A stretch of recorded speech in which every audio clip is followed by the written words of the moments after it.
বিশ্বকাপে খারাপ খেলার জন্য পাকিস্তানের ক্রিকেটারদেরকে কেন 50 লাখ রুপি জরিমানা করা হয়েছে? এইটা তো কোনো শাস্তি হইতে পারে না। 50 লাখ রুপিকে কোনো টাকা হইলো? এমনটাই কিন্তু মন্তব্য করতেছেন সাবেক ক্রিকেটার শাহিদ আফ্রিদি।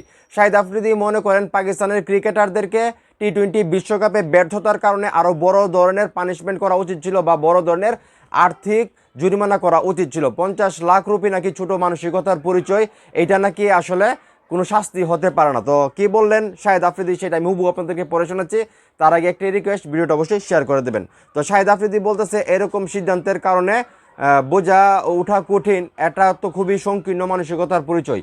খুবই ছোট পরিমাণের জরিমানা এটি। 50 লাখ রুপিতে আপনি কি করবেন? এটাকে তো মানে এমনকি কোনো শাস্তিও মনে হচ্ছে না।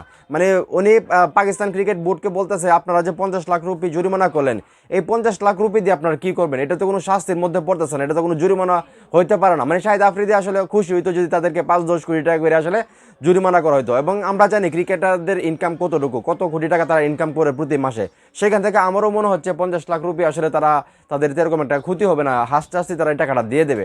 তো যাই হোক, এখন এই মুহূর্তে যারা আমার এই ভিডিও দেখতেছেন, এই যে শাহিদ আফ্রিদি বলতেছে যে এটা খুবই কম হয়ে গেছে, 50 লাখ রুপি দিয়ে আপনারা কি করবেন? আর বড় ধরনের শাস্তি দিলে হয়তো বা আফ্রিদি খুশি হতো। তো আপনারাও কি তাই মনে করেন? পাকিস্তানের ক্রিকেটাররা টি-20 বিশ্বকাপে যে বাজে পারফরমেন্স করছে তাদেরকে আরও বেশি জরিমানা করা উচিত ছিল। আপনাদের কি মনে হয় সেটা অবশ্যই কমেন্ট করে জানাবেন। ভিডিওটা ভালো লাগলে অবশ্যই শেয়ার করবেন।